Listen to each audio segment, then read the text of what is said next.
Hello everyone. ज़्यादातर आप लोग ये पूछते रहते हैं कि बीपीएससी एग्ज़ाम की तैयारी तो हम लोग बहुत ही मन लगा के कर रहे हैं, इस एग्ज़ाम के साथ साथ और हम किस एग्ज़ाम की भी तैयारी कर सकते हैं। तो बिहार में जिस भी एग्ज़ाम के बारे में आपको जो भी इंफॉर्मेशन चाहिए आप कमेंट सेक्शन में लिख दीजिए, मैं आपको उसके लिए एक वीडियो प्रोवाइड कर दूंगी। सबसे भारी डिमांड में जो आंसर आया मुझे वो था बिहार दरोगा, बिहार एसआई। काफ़ी ज़्यादा रॉब और रुतबे वाला ये जॉब है। तो आइए जानते हैं कि जब इसका नोटिफिकेशन आएगा, जो कि अभी बोला गया है कि आ जाएगा जल्दी से नोटिफिकेशन इसका, तो आपको किस तरीके से तैयार रहना है। क्या आप बीपीएससी के साथ साथ इसकी तैयारी भी कर सकते हैं? तो सिलेबस की अगर हम बात करेंगे तो हाँ, आप बीपीएससी के साथ साथ इसकी तैयारी भी कर सकते हैं। हिंदी पर थोड़ा सा आपको ध्यान देना होगा क्योंकि मेंस में हिंदी आती है, लेकिन साथ साथ आपको फिजिकल फिटनेस पे भी ध्यान देना होगा। तो आइए जानते हैं क्या है ये बिहार दरोगा का एग्जाम, बिहार एसआई का एग्जाम, जो कि स्टूडेंट्स के बीच में इतना ज़्यादा फेमस है। सबसे पहले आप जान लीजिए एज क्राइटेरिया क्या होनी चाहिए। तो एज की अगर हम बात करेंगे यहाँ पे तो आप देख सकते हैं कि एज में 20 साल के जो भी बच्चे हैं वो बिहार दरोगा के लिए तैयारी शुरू कर सकते हैं। और जो मैक्सिमम एज लिमिट है वो है मेल के लिए 37 और फीमेल के लिए 40। तो 20 साल से लेके 37 तक एज के युवा बिहार के इस एग्ज़ाम की तैयारी कर सकते हैं। साथ ही साथ 40 साल तक फीमेल भी इस एग्ज़ाम की तैयारी कर सकती हैं।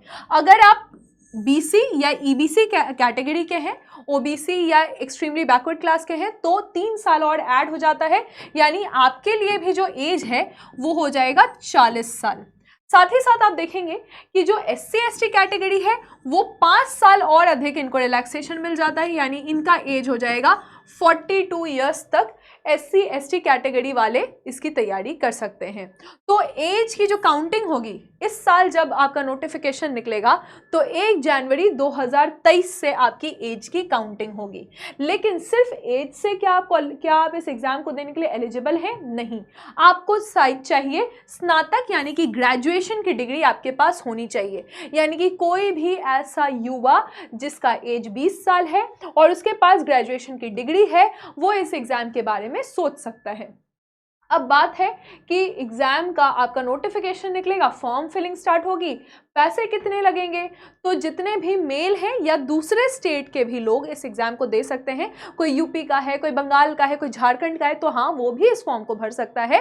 तो आप समझ लें कि 700 रुपये इस एप्लीकेशन फ़ी का दाम है। लेकिन फीमेल और एससी एसटी कैटेगरी के लिए एप्लीकेशन फ़ी है 400 रुपये। यहाँ तक आपकी बातें क्लियर हो गई। अब ठीक है, नोटिफिकेशन आया, हमने एज देख लिया, ग्रेजुएशन देख लिया, फॉर्म फिल कर दिया। अब पढ़ना क्या है? पढ़ने के लिए आप समझेंगे कि रिटन एग्जामिनेशन होता है प्रीलिम्स का और मेंस का।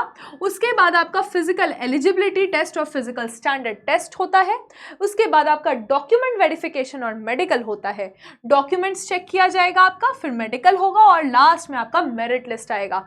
अगर आप मेरिट लिस्ट तक पहुंच जाएंगे तो बीपीएसएससी द्वारा ये एग्जामिनेशन जो आपका बिहार दरोगा का होता है, आप इसको क्वालिफाई कर जाएंगे और आप दरोगा बन जाएंगे। वेतन भी इसकी अच्छी खासी है, तो उसके बारे में बात करेंगे। पहले आगे बढ़ते हैं।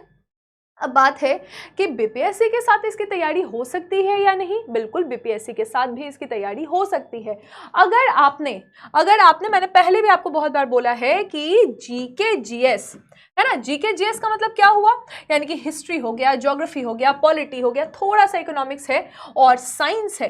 इस पे आपने अपने पकड़ बना ली तो आपके लिए एग्जाम काफ़ी आसान हो जाएगा। क्योंकि प्रीलिम्स जिसको आपको इसके नंबर नहीं जुड़ाएंगे, इसको आपको क्वालिफाई करना है। ठीक है, इस एग्जाम को आपको, प्रीलिम्स के एग्जाम को आपको क्वालिफाई करना है।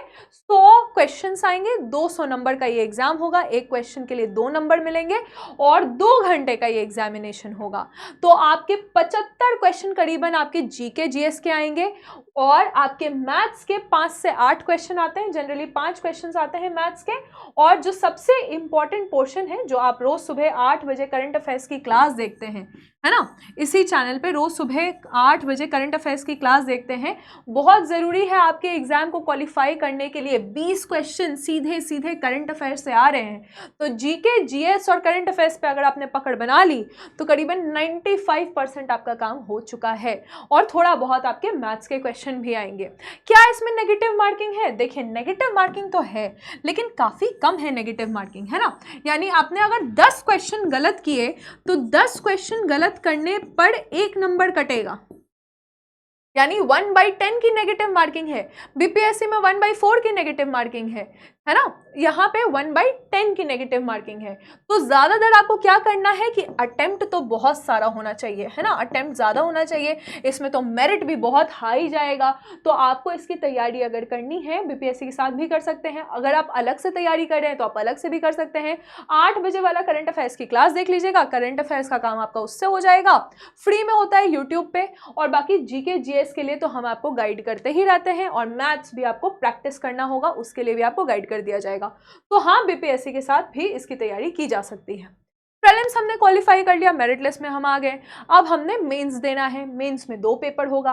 पहला है जनरल हिंदी, सामान्य हिंदी का पेपर होता है, ये आप ध्यान दीजिए। यहाँ पे भी नेगेटिव मार्किंग 1/10 की ही है। मार्क्स आपके 200 होंगे, ठीक है। 100 क्वेश्चन 2 घंटे के लिए, सेम पैटर्न है।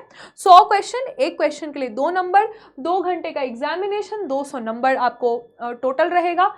1/10 की नेगेटिव मार्किंग। पेपर 2 फिर से आपका जीके जीएस, इसमें जीके जीएस में साइंस भी आएगा, थोड़ा बहुत एप्टी भी है, ठीक है। तो ये आपको समझना है। ये 100 मार्क्स, यहाँ पे 100 क्वेश्चंस हैं, 200 नंबर के, 2 घंटे का। तो 2 पेपर आपका मेंस में होगा। जब आपने मेंस क्वालिफाई कर लिया तो उसके बाद क्या होगा? उसके बाद आपका फिजिकल एलिजिबिलिटी टेस्ट और आपका फिजिकल स्टैंडर्ड टेस्ट होगा।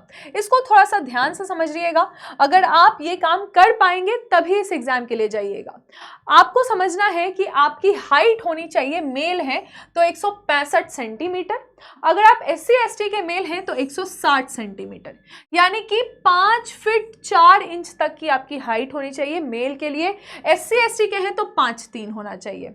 उसके बाद जो चेस्ट फुलाने वाली बात आती है, तो चेस्ट आपका 81 सेंटीमीटर होना चाहिए, फुलाने के बाद 5 सेंटीमीटर और अधिक, यानी कि 86 सेंटीमीटर। और SC ST में 79 सेंटीमीटर आपका हेड चेस्ट होना चाहिए, और फुलाने के बाद 5 सेंटीमीटर और, यानी कि 84 सेंटीमीटर। फीमेल में ये चीज़ नहीं है, ठीक है। फीमेल की हाइट कितनी होनी चाहिए? 155 सेंटीमीटर, यानी कि 5 फीट 1 इंच तो होनी ही चाहिए।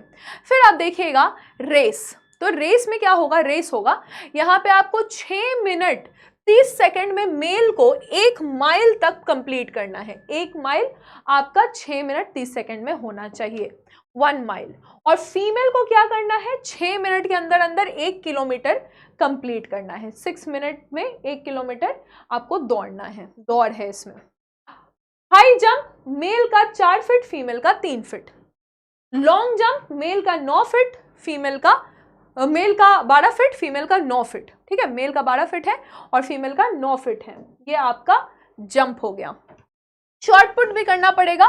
16 फीट आपको करीबन 7.25 kg का एक शॉर्ट पुट फेंकना होगा, और फीमेल को क्या करना होगा? 10 फीट 5.44 kg का शॉर्ट पुट फेंकना होगा। ये आपका शॉर्ट पुट है। अब बात आता है वेतन का, जिसके लिए नौकरी लिया जाता है।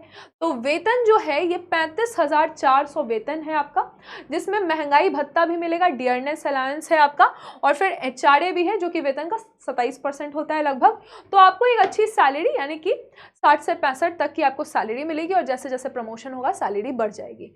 तो हाँ, ये जो बिहार दरोगा का एग्जाम है, ज़्यादातर ये तो पूरा पैटर्न आपका ऑब्जेक्टिव ही है। तो आप बीपीएससी के साथ साथ एग्जाम की भी तैयारी कर सकते हैं। अगर आपको किसी और एग्जाम के बारे में जानकारी चाहिए तो आप मुझे कमेंट सेक्शन में बता सकते हैं। शुक्रिया।